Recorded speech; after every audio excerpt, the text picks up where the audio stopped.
Okay.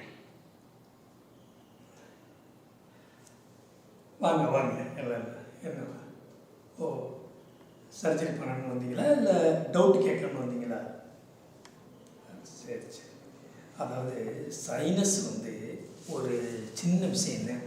சைனஸுங்கிறது நம்ம மூக்கை சுற்றி உள்ள ஒரு காற்று பைகள். இந்த சைனஸோட வேலை என்ன? தலை பாரத்தை குறைக்கணும். ஏன்னா நம்ம தலையோடைய வெயிட், நம்ம பிரெயின் வெயிட்டு ஒரு 2 kg. 2 kg இருக்கிறதுனால அந்த வெயிட்டை குறைக்கிறதுக்காக கடவுள் என்ன பண்ணியிருக்காரு, இந்த காற்று இது அறைகளை வச்சுருக்காரு. அந்த சைனஸில் அடிக்கடி நம்ம மூக்கு வழியாக காற்று போயிட்டே ஆகும். நம்ம காற்று இல்லாமல் வாழ முடியுமா அப்படி சொல்லுங்கள். ஸோ காற்றுங்கிறது இருக்கும், அது போயிட்டு வரும். அந்த காற்றுல தூசிகள் இருக்கும், அது போனாலும் நம்ம மூக்கு அதை கிளியர் பண்ணிடும். மூக்குங்கிற ஒரு ஏசி மாதிரி ஃபில்டர் பண்ணி தான் உள்ளுக்குள்ள அனுப்போம். அதுதான் அதோட வேலை.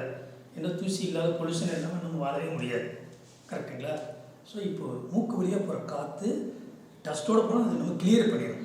சப்போஸ் மூக்கில் அரேஞ்ச்மெண்ட் இருக்குல்ல, இந்த மூக்குடைய தண்டாக இருக்கட்டும், மூக்கில் உள்ள சைடில் உள்ள சதைகளாக இருக்கட்டும், இதெல்லாம் இன்னும் தடுத்து இப்போ இந்த கட்டிலுக்கு பின்னாடி தூசி அடையுமா அடையாதா? அதுதான். ஸோ இந்த கட்டில் கொஞ்சம் நம்ம தள்ளி வச்சோம்னா தூசி அடையும், ஆனால் ஈஸியாக கிளியர் ஆகிடும். இது இப்படியே விட்டோம்னா டஸ்ட்டு கிளியர் ஆகும். இதே கான்செப்ட் தான். சைனஸ்லாம் பிளாக்கடாக இருந்துச்சுன்னா நம்ம அதெல்லாம் ஓப்பன் பண்ணி விடணும். ஓப்பன் பண்ணி இட்ஸ் எ பர்மனெண்ட் ப்ராப்ளம். ஆனால் சைனஸுங்கிற டிசீஸ் கண்டினியூஸாக இருக்கும். ஏன்னா அந்த உலகம் இருக்கிறது, காற்று இருக்குது, காற்றுள்ள மாசு இருக்குது. அதெல்லாம் இருந்தால் கண்டிப்பாக நமக்கு சைனஸ் வரும். ஆனால் அந்த டஸ்ட்டு உள்ளே அடைக்காமல் இருக்க நம்ம ட்ரைனேஜ் பண்ணணும். ட்ரைனேஜில் எண்டோஸ்கோப் வழியாக நம்ம லேப்ராஸ்கோப் போட்டு பண்ணுறப்பல ஒத்துக்க ஸ்டொமக்கில் அதே மாதிரி மூக்கு வழியாக எண்டோஸ்கோப் போட்டு கேமரா மூலமாக இந்த 6 சைனஸ் இங்கிட்டு 3 சைனஸும் ஓப்பன் பண்ணி விட்டோம்னா உள்ளுக்குள்ளே காற்று நல்லா உள்ளே போகும்.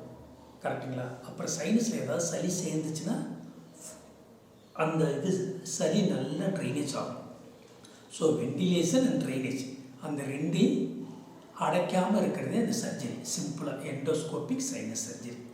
இதெல்லாம் நாங்களாம் நிறையா பண்ணுவோம். ரொம்ப ஈஸியாக ஒரு 30-40 மினிட்ஸில் பண்ணி கிளியர் பண்ணிடலாம். சார் சைனஸ் சர்ஜரி பண்ண திரும்பி வரும்னு சொல்கிறாங்க. ஆமாம் வரும், எந்த காற்றுல தூசிட்டு போகும், ஆனால் உள்ளே தங்காது. அதுக்கு நம்ம கேரண்டி கொடுக்கலாம். உள்ளே சைனஸ் ப்ராப்ளத்துக்கு தங்காது, லேசாக அப்படி சிந்தனாவே வந்துடும். ஆனால் ஆப்ரேஷன் பண்ணுறதுக்கு முன்னாடி சிந்தினீங்கன்னா சிந்த வராது. சிந்த மூக்குடைய உள்பக்கம் எல்லாமே வீங்கி போய் அடைச்சிக்கணும். இதுதான் அந்த பிரச்சனை. சைனஸில் 3 வகை இருக்குது. அலர்ஜி சைனஸ், அதுக்கு வைத்தியமே இல்லைங்க. அது சுத்தமான இடத்துல நம்ம போய் வாழணும். அது பண்ணவே முடியாது. சில ஸ்டீராய்டு ஸ்ப்ரேலாம் கொடுத்து விட கண்ட்ரோல் பண்ணலாம். பாக்டீரியா சைனஸுக்கு ஆன்டிபயோட்டிக் கொடுத்தா போதும், சர்ஜரி பண்ண தேவை கிடையாது. ஆனால் ஃபங்கல் சைனஸ் இருந்துச்சுங்கிறது இங்கே இது நிறையா இருக்குது. என்னோடய யூடியூப் சேனல் பண்ணி பார்த்தீங்கன்னா முகமது சித்திக் ஃபங்கல் சைனஸ் மட்டும் அவ்வளோ கேஸ் இருக்கும். அது சர்ஜரியும் பண்ணணும். ஆயுர்வேதமோ சித்தா வைத்தியமோ மற்ற ஃபங்கஸுங்கிறது அடைச்ச திசு அவையெல்லாம் கிளியர் பண்ணி விடணும். ஒன்ஸ் விட்டு வெண்டிலேஷன் ட்ரைனேஜையும் நம்ம ப்ராப்பராக வச்சுட்டோம்னா சைனஸே திரும்பி வராது. திரும்பி சைனஸை லேசரில் பண்ணணுமா அப்படி அதெல்லாம் கிடையாது. எண்டோஸ்கோப்பாக பண்ணுவாங்க.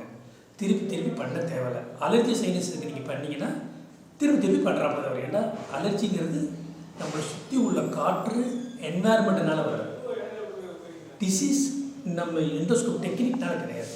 ஸோ எண்டோஸ்கோப்பில் சைனஸ் சர்ஜரி பண்ணி உங்கள் ஏரியாவை ஒய்டனாக வச்சுக்கோங்க, காற்றோட்டமாக வச்சுக்கோங்க, நல்ல ட்ரைனேஜாக வச்சுக்கோங்க. மூக்குத்தண்டு பெண்டாக இருந்தால் சர்ஜரி பண்ணுறது நல்லது. ஏன்னு கேட்டால் மூக்குத்தண்டு பெண்டானவங்களுக்கு ஃபியூச்சரில் பாலிப்பு, சைனஸ் ப்ராப்ளம், ஃபங்கஸும் வரலாம். இந்த மூக்கார் காலத்தில் இந்த மூக்கார் மைக்கோசிஸில் கருமூஞ்சினுக்கு கொரோனா டயத்தில் அப்போ என்ன தெரியுமா, நாங்கள் அவ்வளோ கேஸ் பண்ணியிருக்கோம். எங்கள் ஜிஹெச்சில் ராஜீவ்காந்தி கவர்மெண்ட் ஹாஸ்பிட்டலில் பண்ணியிருக்கோம். பண்ண எல்லா கேஸும் ஒரு ஸ்டடி பண்ணி ஒரு 100 கேஸ் பண்ணனா 60 கேஸுக்கு மூக்கு தண்டு பெண்டாக இருக்குது. பட் பெண்டானானதே வரும்னு சொல்ல வரல. பட் வந்த எல்லாத்துக்கும் மூக்கு தண்டு பெண்டாக இருக்குது. சப்போஸ் அந்த மூக்கடைப்பு இருக்கிற காலத்தில் அதை ஆப்ரேஷன் பண்ணியிருந்தால் கொரோனானால இந்த மூக்கார் மைக்கோசிஸ் கருமுஞ்சை வராமல் இருக்குமான்னு தெரியல. ஆனால் என் ஸ்டடியில் அது மாதிரிலாம் வந்துச்சு. ஸோ உங்களுக்கு கம்ப்ளைண்ட் இருக்குது, மூக்கு தண்டு பெண்டாக இருக்குன்னா சர்ஜரி பண்ணிக்கங்க.